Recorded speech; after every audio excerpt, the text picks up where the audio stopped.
Welcome to our 14th Musical Museum.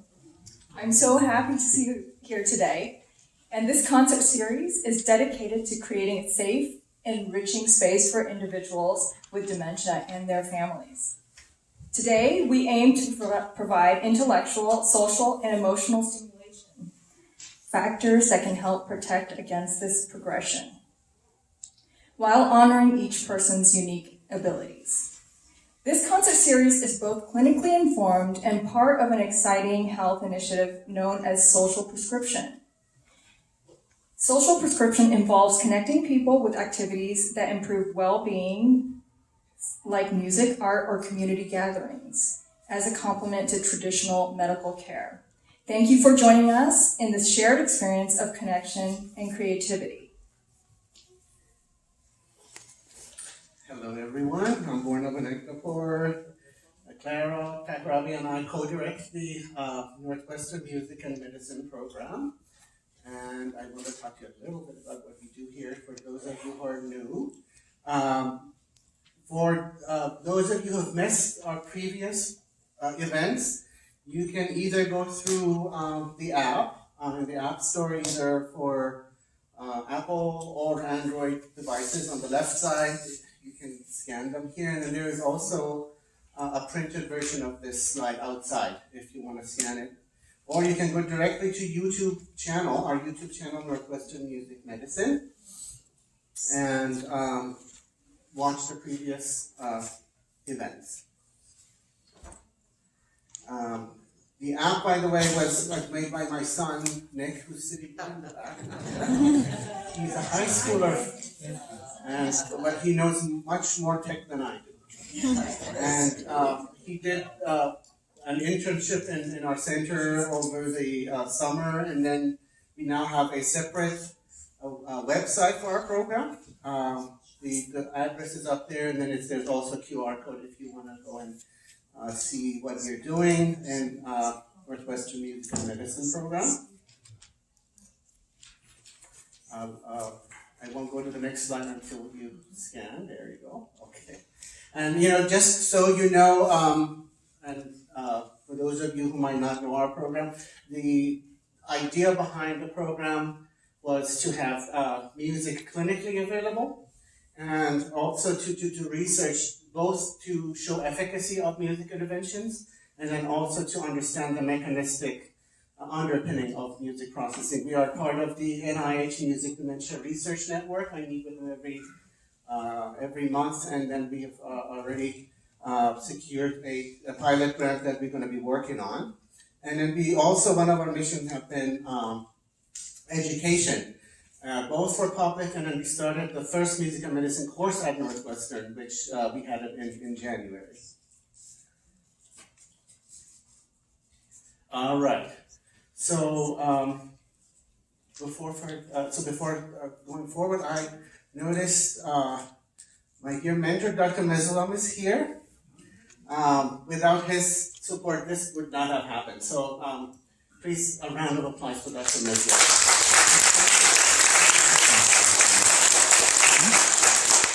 All right, so I will hand it over to Clara. I am thrilled to introduce our guest artists today, Yaming Chen and Rong Yan Tang, whom I have known for a very, very long time.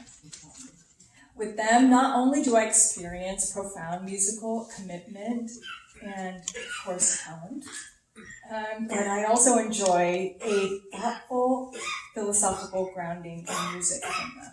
I always love talking to them about music. I also appreciate their wit, humor, and their quality of thinking, and their candor, which is a rare quality anywhere today. Their duo is called Audire Duo. Audire means in Latin, or I don't know if it's Italian or Latin, but to listen. Violist Yaming Chen was appointed by music director Riccardo Muti to join the Chicago Symphony Orchestra during its 125th season. Previously, Chen served as the associate principal viola of the Kansas City Symphony and was a member of the Grant Park Music Festival. Recently, he founded Audire Music with CSO violinist Rongyan Tang. Audire Music performs string quartet masterworks in the Chicago area and live on WFMT. As a chamber musician, he performs with the International Chamber Artists. He has participated in Pacific Music Festival, Aspen Music Festival, Prussia Cove, and Music at Menlo festivals. He received his Bachelor of Music degree from the University of Michigan, a Master of Music degree from the Juilliard School, and a Doctorate of Musical Arts from the University of Missouri, Kansas City. He is the current custodian of a Michael Alban viola. It's absolutely beautiful, made in 1711. It's, how many years old is that? That's a lot of years. Former custodians of this viola include Michael Novak, David Schwartz, Myra Kestenbaum, and Alvin Dinkin. Violinist Rongyan Tang was appointed to the first violin section of the Chicago Symphony Orchestra by Daniel Barenboim in 2003. After graduating from the Shanghai Conservatory of Music, she came to the United States on full scholarship to study with Camilla Wicks at Louisiana State University and Donald Weilerstein at the Cleveland Institute of Music. Prior to joining the CSO, Tang held several titled orchestral positions, most recently Associate Concertmaster of the Fort Wayne Philharmonic. As a soloist, she has performed in China, Hong Kong, and France, and with several U.S. orchestras. A former protege of Isaac Stern, Tang plays on a violin from Stern's private collection, and by his invitation performed at Carnegie Hall's Weill Recital Hall. Tang also has extensive experience as a chamber musician. As first violin of the Fry Street Quartet, she has appeared on Carnegie Hall's Rising Stars series, the New School Schneider Concert series, and at New York City's 92nd Street Y. A winner of numerous awards and competitions, Tang considers the Fischoff National Chamber Music Competition's Millennium Grand Prize and first prize in the Yellow Springs National Chamber Music Competition her most notable. Rongyan Tang currently performs on the CSO's Chamber Music Series and for educational concerts at Chicago Public Schools. She has appeared on recital at the Art Institute of Chicago and on WFMT broadcasts and as a soloist with regional orchestras. Our first selection today is Mozart's Duo in G major. Now, when I say Mozart, there are a host of associations that come to mind. Does anybody want to tell me what are the first words that come to mind when I say Mozart? Fast. Fast. Wow, that's true. I didn't expect to hear that, but yes. Eine kleine Nachtmusik. Eine kleine Nachtmusik. Anything else? Genius. Genius. Okay, so speaking of genius, wow, that's a heavy word for me, and I think for many people, and I suspect there are quite a few geniuses in this room.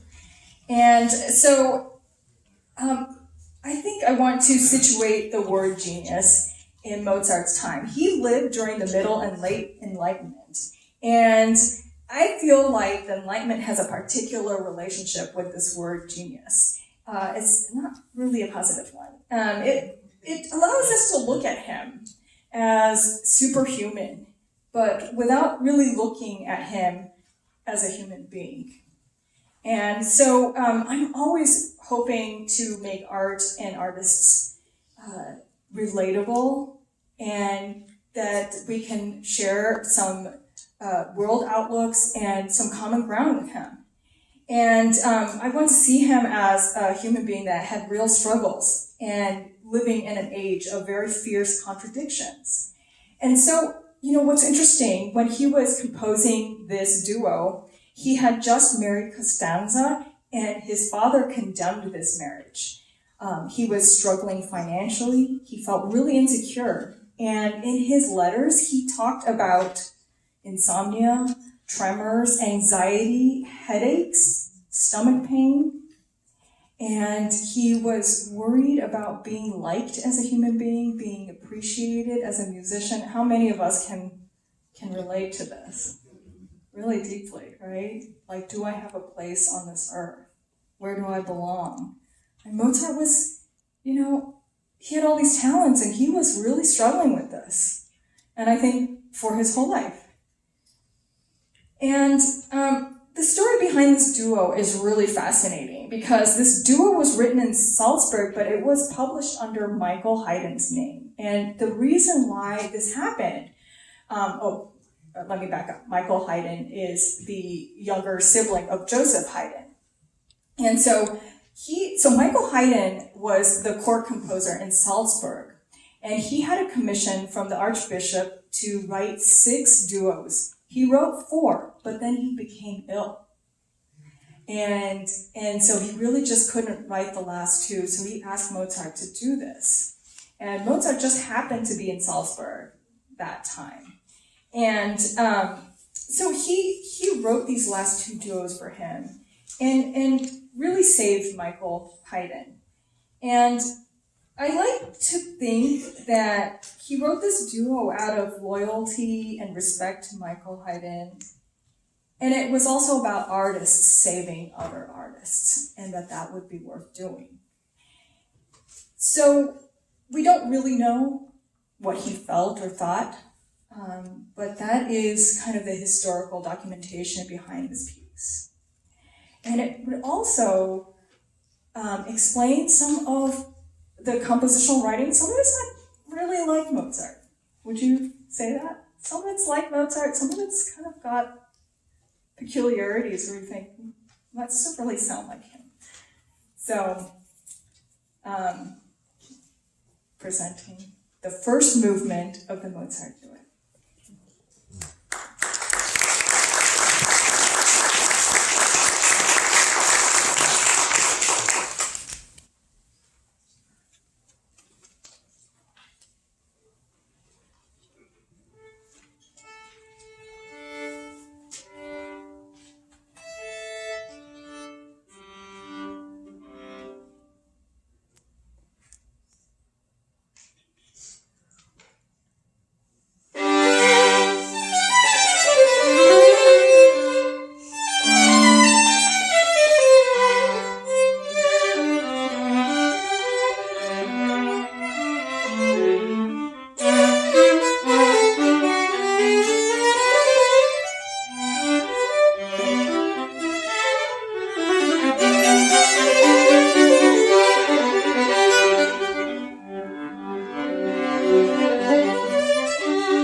So beautiful. Now what we have next is the second and third movement of this duo. And the second movement is so interesting because it really is a model of a conversation. You can really hear the voices kind of intertwining together, and I think that's so beautiful. And this duo was written before his big operas, Don Giovanni, I think Clemenza di Tito was written, but so the second movement really is kind of like a foreshadowing of the kind of operatic writing he will write in the future. And so you will hear this very kind of measured, interior, intimate line making in the second movement. And so this is what I really love about duo playing, is that you see the interchange, you see the conversation. And then that leads to the third movement. And if you would imagine what it's like, do you have an old college friend or a high school friend that when you see them, you just start giggling and laughing? You have all these jokes that you have, or something about them just makes you feel so happy, and there's all these inside jokes. And so when I think of the third movement, I think of this kind of levity that actually Mozart had a lot of that humor. I don't know how he did it. I don't know how he lived life with all this humor when he had so many challenges, or maybe that was the defense. That was, the solution to it. It's very, very interesting to see the transformation from this intimate, beautiful conversation to just a celebration.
was amazing.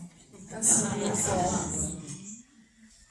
Our next piece is called Passacaglia, and it's written by Johann Halvorsen. And this work is often called Handel Halvorsen. And the reason why is because the original theme of this piece was written by Handel.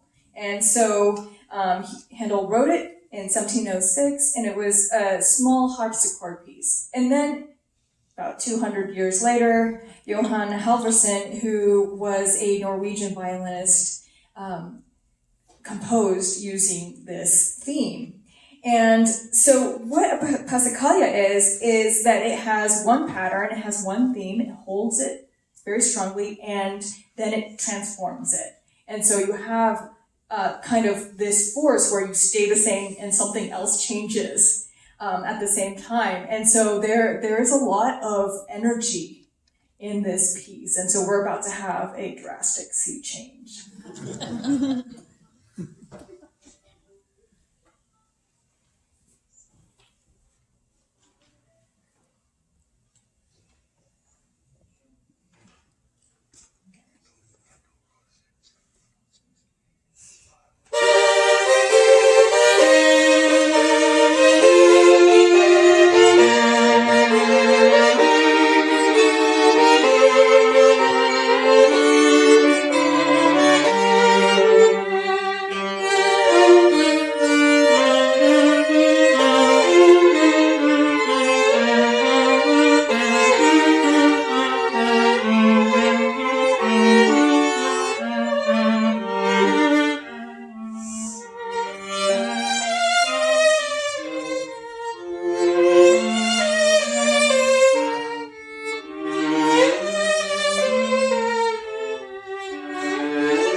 speak after that. I don't really know what to say, but our next piece is the duo in C major. I know there's a PowerPoint here somewhere. There we go. There's Jean Sibelius. And how many of you are familiar with Jean Sibelius' symphonies or concerti? Okay. All right, so I have to talk a little bit about his music, like his mature style. Imagine this man in a hut, in a very cold place, writing hours and hours, weeks and months and years by himself, maybe on occasion seeing a reindeer.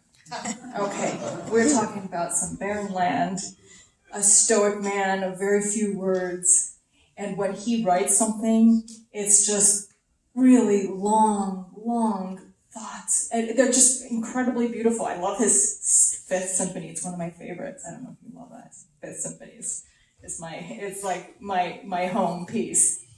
And so this is a composer in his maturity. Like when you strip away all of society and culture, you get this incredible work of art, which is really, really long, grand. It's kind of epic in almost a private way. We are hearing the duo in C, which is a work that he wrote out of conservatory. He was a young man. And so this is like kind of his conservatory training. And when Yo-Ming told me he was playing this piece, I went and listened to it. And I actually didn't recognize it as Sibelius. And yet when you listen to it, you start hearing that Spartan, the bareness somewhere inside. And it's so interesting to contemplate what it is to have a mature voice. I imagine there are many artists here where you look at your work when you're, 15, 20, 30, and you see the morsel of yourself when you're 15, and then you see what you're like when you're 50 or 70, and you're really thankful for the development that you underwent. And yet there was that morsel there.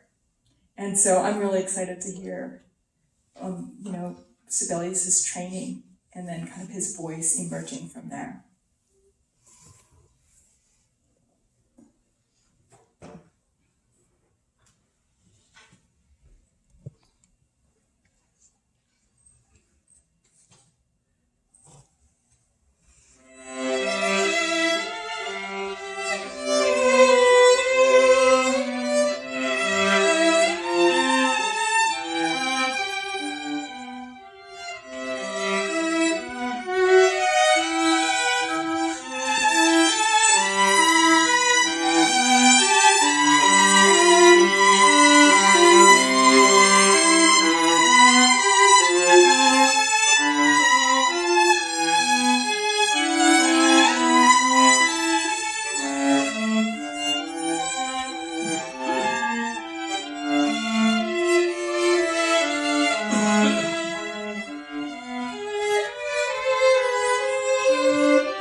Cole Porter's Begin the Beguine. This is quite a mysterious piece. So what the Beguine is it's a Caribbean dance, and it's kind of like a rumba, and it has some syncopated rhythms, and it was a kind of hybrid ballroom type of dance that came from Martinique and Guadeloupe. And this piece became really famous in 1938 due to Artie Shaw's swing band rendition. You may have also known Sammy Davis Jr.'s rendition, or Ella Fitzgerald or Sinatra. So that's how it's kind of encoded into cultural memory. So does everybody have the lyrics? Yes. Great. Now I have to say that I'm a lyrics person, and I know that there are many poetry lovers in the audience. And so when I look at lyrics, especially of popular music, I'm surprised at how complex and layered the lyrics are. And in this case, when they begin the beguine, it brings back the sound of music so tender. Wow, that sounds like music neuroscience to me. It brings back a night of tropical splendor. Some more memory there. It brings back a memory evergreen. It's saying that this music brings back incredibly sensory-rich memories. I'm with you once more under the stars, and down by the shore an orchestra's playing, and even the palms seem to be swaying when they begin the beguine. Now, things change here.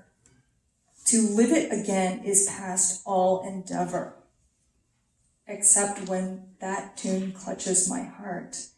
And there we are swearing to love forever and promising never, never to part. Okay, so you know where we go with this. Do we part? Do we stay together? Do we remember? How do we navigate this terrain? You know, there is this being with someone, it's so pleasurable, it's something we really need. We need togetherness as human beings. We need to know each other, to experience each other's presence, and then you know someday it will not last forever. What do you do with that? And so in this song, there is this oscillation. It's a slow oscillation between wish, conflict, lost worlds, and desire, and how profoundly complex this is.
Thank you so much. Beautiful. I mean, the music that the composers write is one thing, but the performance and the sound that comes out of your instruments is another thing.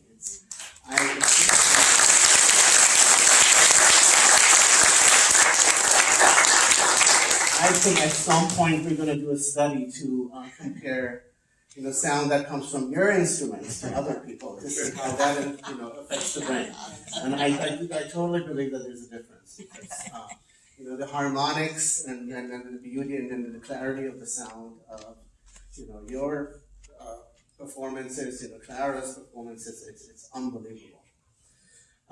So I wanted to acknowledge some very important people. First, I should acknowledge my team. So we have Grace and Perry back in there who were at the reception. Yes. We have Javi here. Javi made the slides. So the beautiful slides that you saw was Javi's work, and then he also did research about the background for this music. We also have Virginia here. And most of people in my lab are double majors. They are biology, neuroscience, and music. Double majors like journalism. So we have a wonderful team. So thank you so much. And I wanted to also acknowledge our supporters, the ASI Corporation, Dr. Gail Belichko, the Finnick family, the Simon family, the McGow family, A.Z. Collins, the Rudo family, and our philanthropy team, Jordan's son, Lisa Strong, Preston Hills, and the Mizzle Institute. We have people from Mizzle Institute here. We have Dr. Morhart, we have Lauren Dowden here, we have Jillian, Tracy. I'm bad with names. Yes. So thank you so much. We can open to questions and answers. Please. I'm loud. Okay. Well, I know I've read that music is very important for the developing brain and for people to study music. I was wondering, you study super agers here. Do you know, has music been an important part of their lives as well? Absolutely. A study came out a couple of weeks ago that compared people, a lot of people, 10,000 people, who were listening to music religiously with people who didn't. And the ones who did much more better cognitively. So I think at some point it would be nice to do something, a comparative study to see how that works for our superagers. I don't think we've done that yet. And then the whole auditory system and in the superagers, that's something that we are thinking about doing. We're very interested in that. The way music enriches the brain through the auditory system, and then, the music taps into everything. Intellectually, physically, and emotionally. So it taps into the whole brain. So it's really good for the brain. That's why we're doing this. Any other questions?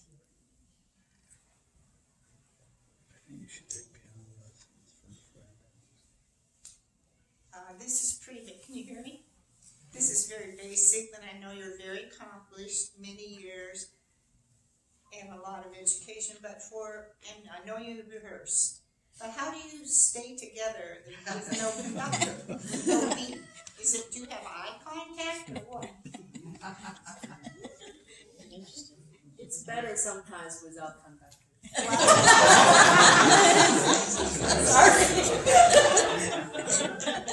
Okay, I will answer from my own. I think first of all, you should know the other parts very well, so you know when to wait and you know how to incorporate your part.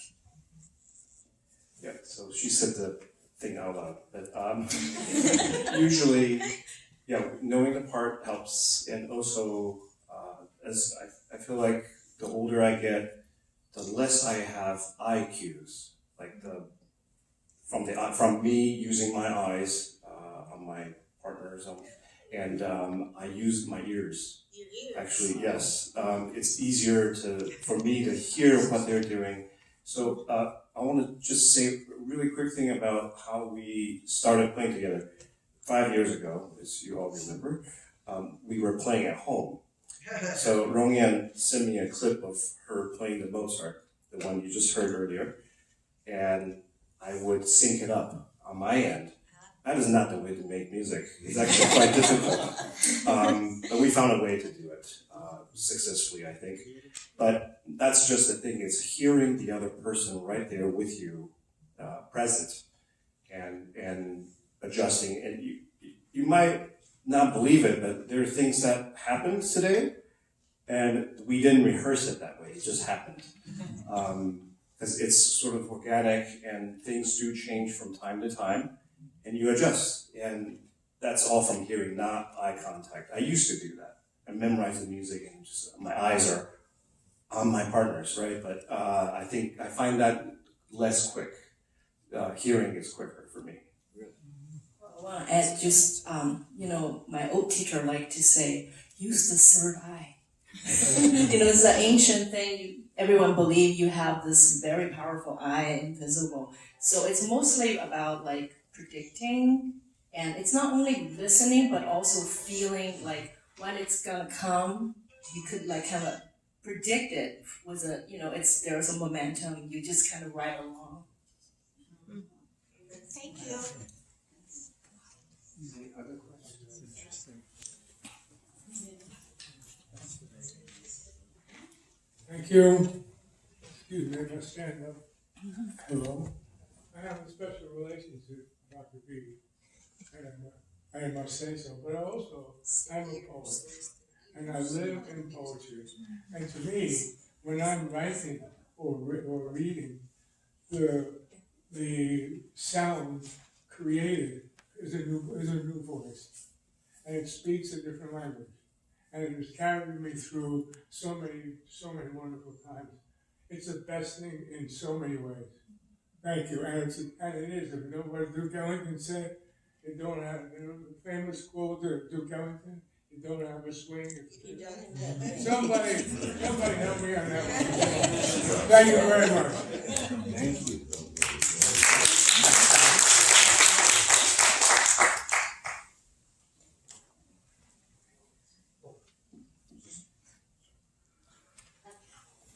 What skills are different between playing as a duo or playing with an orchestra?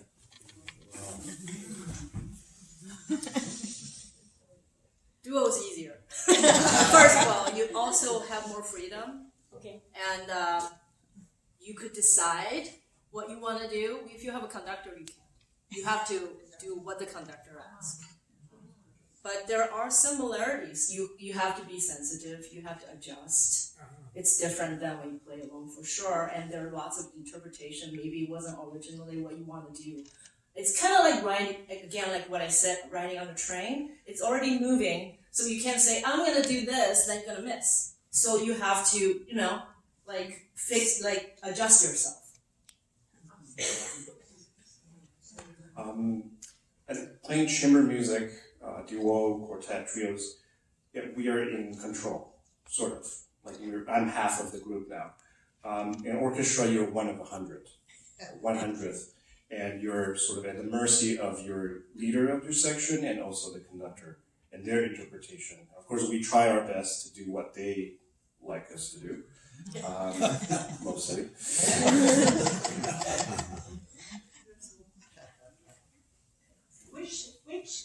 Which piece did you find the most difficult to play? In what? In this or in Today? Of the pieces. today? Yes. Which one was the hardest? They're different. They're different, yeah, I would say they're different. They're We hard in think alike. different ways. They're all hard. Sometimes the simplest things are hard. Yeah. Say the Mozart slow movement, the second movement, that could be hard in its own thing.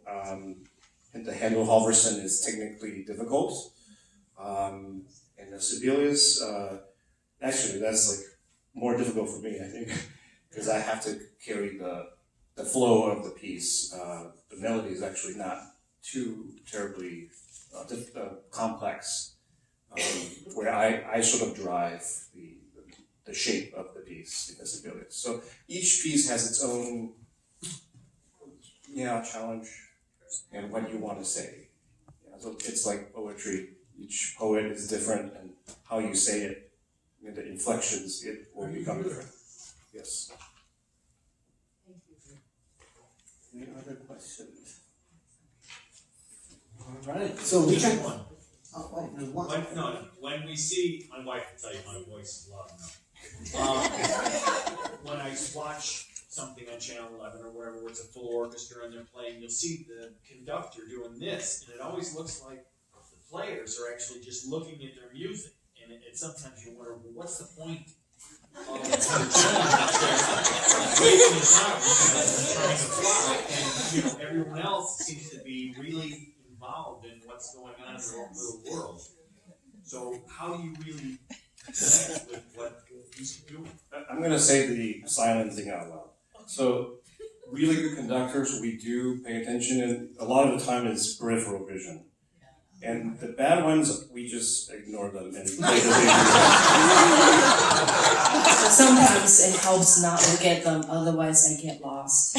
But the good ones, you learn a lot from them, so it really varies. And you look at them only on special, like crucial time, not because we have millions of notes. If we look at them, we have to memorize, which we can. We have different program every single week, so we can't memorize it. So. And then somebody told me before I was just gonna say, before the day of the performance, what happens if I can, it's the rehearsal, right? I mean, you learn Well, we most have of it. rehearsals too. And then so most of the things is learned in the rehearsals. so my last thing is, do you really pay attention when he starts doing this to raise the volume or to Oh, lower yeah, it? Well, but we also agreed during the rehearsal, and there are markings in the music to remind you that it's really about a concert's really about the timing and the moment there's something change. If they're really good, there are certain masters. I feel like a puppet, like Bernard Haitink. While he's there, I feel like I just can't help to follow him because I just can't help myself. I feel like a puppet and I play better than when I play by myself. So there are masters like that you wouldn't want to watch them. But it's very rare, very rare. Yeah. Thank you. How often do you play together? We have 3 to 4 concerts per week, and then 4 rehearsals, each like 1.5 hours. This is the orchestra. Yeah, as an orchestra. This is a first for us, and so thank you for inviting us on this wonderful musical journey. It's been we go to the symphony quite a bit, but this for us has been very enlightening. So thank you. Thank you. Thank you so much. So we're going to continue this at the reception, so we can have more conversations there. Thank you so much, everybody.